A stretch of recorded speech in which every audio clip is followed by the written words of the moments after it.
एक ही धर्म है जिसका नाम है सत्य सनातन धर्म, और वो सत्य सनातन धर्म टिका है वर्ण धर्म पर, और वर्ण धर्म टिका है विवाह पर, और विवाह टिका है हमारे संस्कारों पर। ये मोदी राम विरोधी का भी भक्त बना बैठा है, डॉक्टर अंबेडकर का, और राम का भी भक्त बना बैठा है। ये है कालनेमी। जो पूछ रहे थे ना योगी जी ने कालनेमी किसको कहा है, वो योगी जी ने शंकराचार्य को नहीं कहा था कालनेमी। योगी जी ने कालनेमी इसी को मोदी को कहा था, पर उनका दुर्भाग्य यह है कि ये उनका बॉस है, इसलिए कुछ बोल नहीं सकते। इनको लगता है कि जाट को, अहीर को, गुजर को, कुर्मी को, लोध को अब ब्राह्मण, क्षत्रिय, वैश्य जीने नहीं दे रहे, ऐसा इनको, इनकी संसदीय समिति को लगा।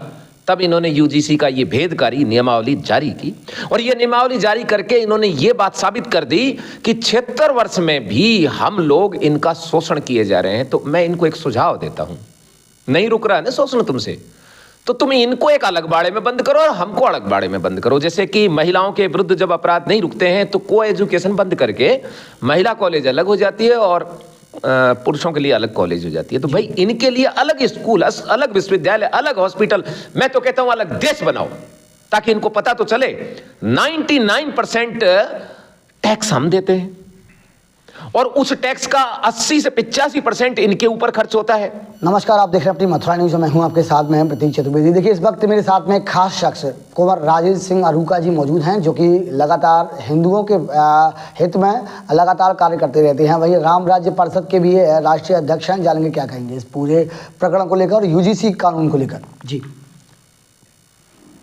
राम राज्य के विरुद्ध लगातार 76 वर्षों से संगठित रूप से प्रयास जारी है, और ये इनका एक बड़ा हमला है। ये साबित करना चाहते हैं कि 76 वर्ष में जब हमारी जागीरें भी चली गई, ज़मीनें भी चली गई, राज भी चले गए, हमारे व्यापार भी चले गए, हमारी शिक्षा, नौकरी सब बट गई, उसके बावजूद भी इन्हें लगता है कि 76 वर्ष में भी हमारा जो शोषण करने का तरीका है वो बढ़ता जा रहा है। पहले हम दलितों पर शोषण करते थे, आदिवासियों पे करते थे इनके अनुसार, अब हम ओबीसी की दबंग जातियों पर भी शोषण करने लग गए। इनको लगता है कि जाट को, अहीर को, गुजर को, कुर्मी को, लोध को अब ब्राह्मण, क्षत्रिय, वैश्य जीने नहीं दे रहे, ऐसा इनको, इनकी संसदीय समिति को लगा।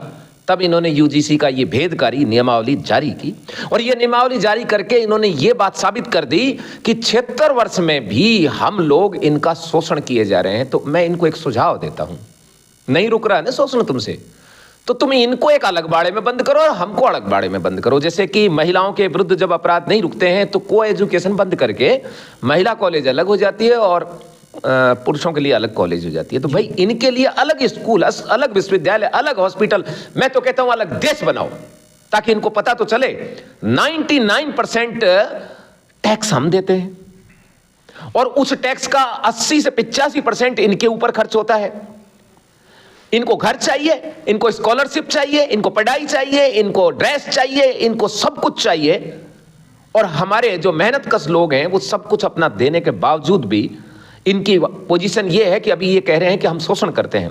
इनकी कूटनीति ये है कि हमारे बच्चे उच्च शिक्षा ग्रहण ही नहीं करें और हमारे बच्चे शिक्षा के नाम पर विदेश चले जाएं और विदेश जाकर के वर्ण संकरता अपना लें, वहां जाकर विवाह कर लें और वापस नहीं आए, ताकि ये जो सामान्य वर्ग के सवर्ण जातियां हैं इस वर्ण को बचा ही नहीं सके। मैं आपको क्लियर कर देता हूं, कोई हिंदू धर्म नहीं है, एक ही धर्म है जिसका नाम है सत्य सनातन धर्म, और वो सत्य सनातन धर्म टिका है वर्ण धर्म पर, और वर्ण धर्म टिका है विवाह पर, और विवाह टिका है हमारे संस्कारों पर, और इस संस्कारों को तोड़ने की दिशा में इनकी गहरी रणनीति है। कल को ये भी नियम लागू कर सकते हैं कि ब्राह्मण की बेटी का दलित के साथ विवाह करना जरूरी होगा। ज्यादा दिन नहीं हुए, कुछ दिन पहले एक आईएएस कह रहा था, वो आईएएस अभी भी आईएएस है, उसको अभी तक न कोई सजा हुई न कोई देशद्रोह का मुकदमा चला। यदि विवाह इस तरह से करने से ये मिट जाता तो डॉक्टर अंबेडकर ने भी विवाह कर लिया था, उसने तो अपनी, डॉक्टर अंबेडकर ने तो अपना टाइटल भी अंबेडकर लिख लिया था, तब क्यों नहीं मिटा? तब ये इनका कुतर कैसे मिट गया? क्लियर कट बात है कि ये लोग सत्य सनातन धर्म को दफन करना चाहते हैं। भारतीय जनता पार्टी और आरएसएस का जो हिंदुत्व है ये पोपवादी हिंदुत्व है, ये ईसाईकरण है भारत का, ये कहीं इनमें हिंदू का कोई लेना देना ही नहीं है। जहां अंतरजातीय विवाह पर पुरस्कार राशि दी जाती हो वो हिंदू धर्म कैसे हो सकता है? इन्होंने हिंदू विवाह अधिनियम बनाया जिसमें कन्यादान ही नहीं है, जिसमें पिता कन्यादान करे ये जरूरी नहीं है, फिर वो हिंदू विवाह अधिनियम कैसे हुआ? इन्होंने हमारी हर चीज को नष्ट किया है। हमें धार्मिक स्वतंत्रता है संविधान के अनुसार, जो संविधान का मूल अधिकार, लेकिन हम हमारे धर्म को मान नहीं सकते। हमारे धर्म में ही इनके रोड़े अटकते हैं, हमारे धर्म में इनको कास्ट डिस्क्रिमिनेशन दिखाई देता है। क्यों? मुसलमानों में शेख सैयद मुगल पठान, इनको ये जो अंसारी फंसारियों को पीटते नहीं है क्या? क्यों नहीं लागू करते उनमें ये नियम? कौन सा धर्म ऐसा है जिसमें जाति व्यवस्था नहीं है? नाम अलग अलग है। हमारी तो कितनी अच्छी हैं, क्षत्रिय ब्राह्मण वैश्य शूद्र, जो चारों वर्ण सैवर्ण हैं। ऐसा है, ये गलतफहमी लोगों को निकाल देनी चाहिए कि क्षत्रिय ब्राह्मण वैश्य ही सैवर्ण होते हैं। सैवर्ण वो होते हैं जिनके माता पिता एक ही वर्ण के होते हैं। भारत का जो वाल्मीकि समाज है, जिसको मैत्र कहते हैं, वो भी सैवर्ण है, क्योंकि वो अपने वर्ण के अलावा दूसरे किसी वर्ण की बात को नहीं मानते, कोई विवाह नहीं करते।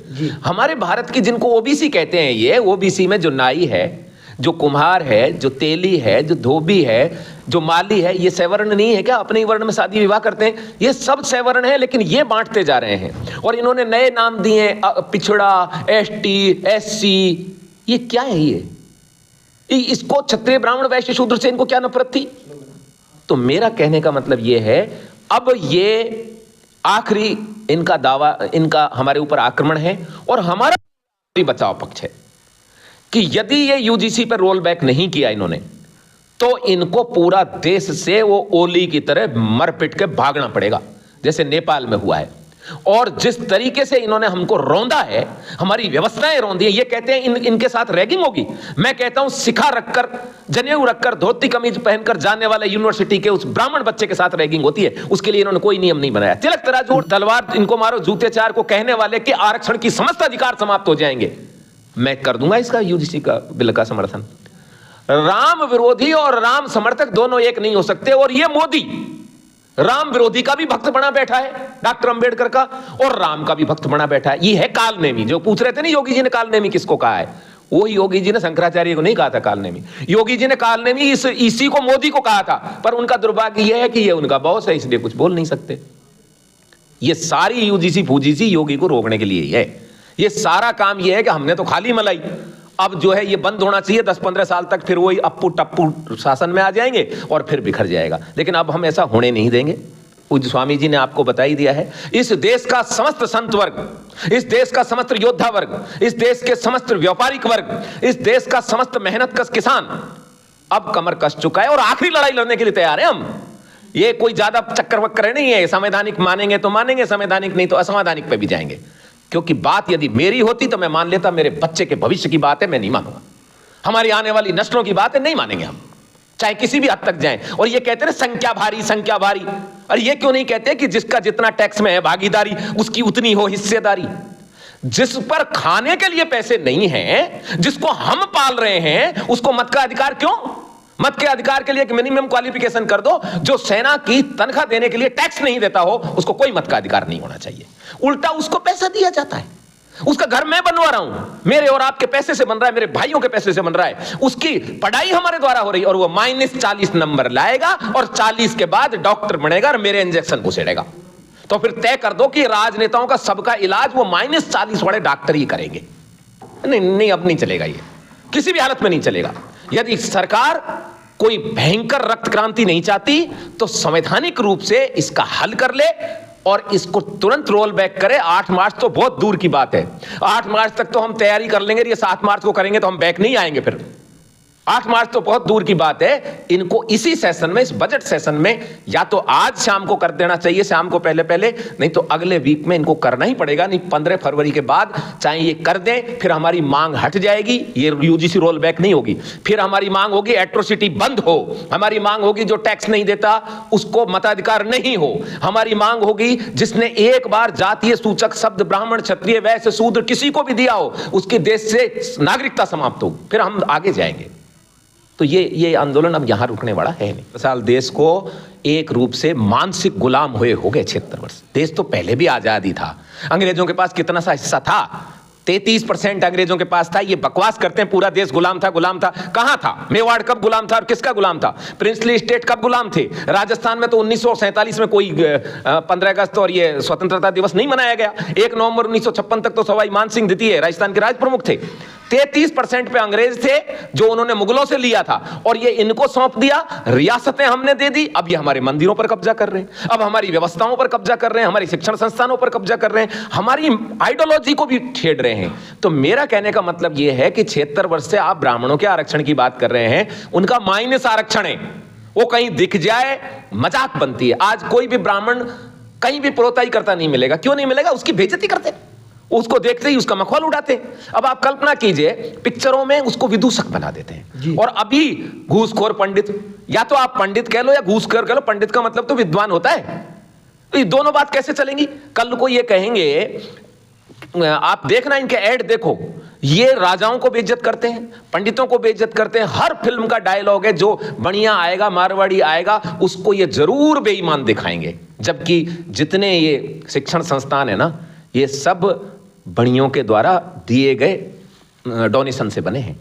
जिस संसद भवन में ये बैठे हैं, उसकी जमीन सवाई जयसिंह द्वितीय की जमीन है। जिसको इन्होंने कनाट प्लेस कहते हैं, वो जयसिंहपुरा है।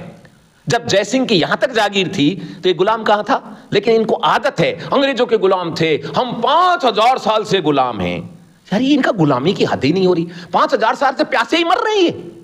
और फिर ये प्यासे क्यों मर रहे हैं? तो कहते हैं कुआं हम ही खोदते, तो एक कुआं खुद के लिए भी खोद लेते। या राजाओं ने ये भी कह दिया था कि तुम अपने लिए कुआं मत खोदना। ये नदी तो इतनी बह रही है, नदी में से पानी नहीं पी सकते थे ये? नहीं, इनका पानी पीना बंद कर दिया। इनको ये कनिंघम ने कि ऐसा करोगे तो ऐसा होगा, ऐसा करोगे तो ऐसा होगा। इन्होंने हमारी भाषा, सभ्यता, संस्कृति, धर्म, पहनावा, शिक्षा, खान पान सब का नाश कर दिया। लेकिन अब राम राज्य आने वाला है।